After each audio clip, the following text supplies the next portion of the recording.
সুপ্রিয় দর্শক মন্ডলী, এই দেখুন আমরা আজকে লাল শাক কাটতে আসছি।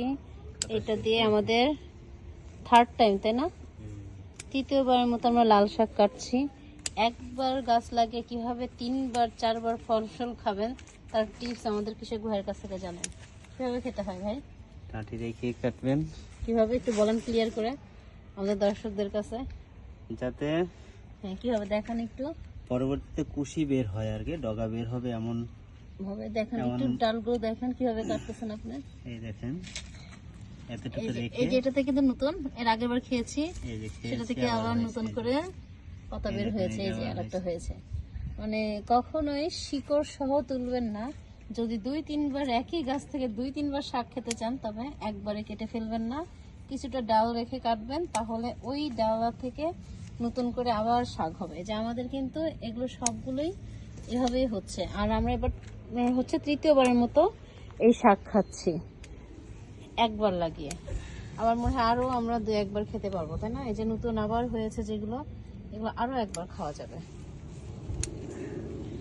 তো আজকে একটা ছোট্ট টিপস শেয়ার করলাম আপনাদের মাঝে, যে লাল শাক বা যে কোনো শাকই আপনারা একবার লাগিয়ে কিভাবে 2-3বার খাবেন। সেটা হচ্ছে পুরো শিকড় সহ না তুলে, এগুলো কিন্তু এখন এই ডগা থেকে বের হচ্ছে, মানে আগের গাছ থেকে আবার নতুন যে পাতা বের হচ্ছে। আর এই যে আজকে তুললাম এগুলো নতুন, যেগুলো ছিল আগের শিকড় সহ গাছ থেকে তুললাম। আর এখন যেগুলো থাকবে ওই ডালগুলো থেকে নতুন করে আবার কুশি গজাবে, সেখান থেকে আবারও শাক হবে। এই দেখতে পাচ্ছেন সবগুলোই কিন্তু এই যেরকম হচ্ছে। এই যে আমি দেখাচ্ছি আপনাদের, ভালো করে ক্লিয়ার করে দেখে রাখুন। এই দেখুন, এই দেখেন, এগুলো কিন্তু সবই নতুন করে বের হয়েছে, মানে আগের লাগানো ডাল থেকে, যে আমরা কেটে খেয়েছি একবার, সেই ডাল থেকে আবার করে হয়েছে। এই যে দেখেন,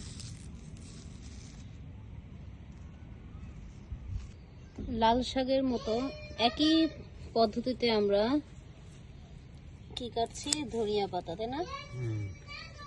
ধনিয়া পাতাও লাল শাকের মতোই শিকড় না কেটেই, শিকড় আর কি না উঠিয়ে আপনি উপর থেকে কেটে নেবেন, তাহলে এই শিকড় থেকে আবারও আরো 1-2বার আপনারা ধনিয়া পাতা খেতে পারবেন।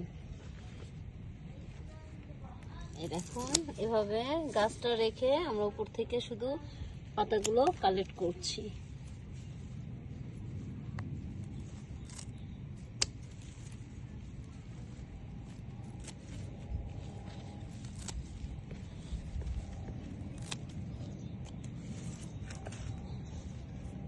দেখুন এবার টবে কিন্তু ধনিয়া পাতার সবগুলোই গোড়াগুলো আছে, মানে গাছের শিকড়গুলো আছে, শুধু উপর থেকে আমরা পাতাগুলো কেটে নিয়েছি।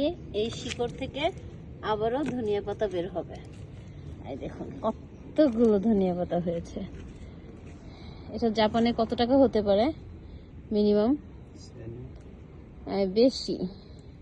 এখানে তো 2-3টা গাছ সেই তো নেয় হচ্ছে 200-250 ইয়েন। তো এখানে তো অনেকগুলো আছে, মিনিমাম 1500 ইয়েন প্লাস হবে। যাই হোক, আলহামদুলিল্লাহ, মাশাল্লাহ, আল্লাহ দরবার অনেক অনেক শুকরিয়া, নিজের হাতে লাগিয়ে খেতে পারছি। আর এগুলো যে এত সুন্দর ঘ্রাণ, যেটা কিনা ধনিয়া পাতা থেকে এত ঘ্রাণ আসে না।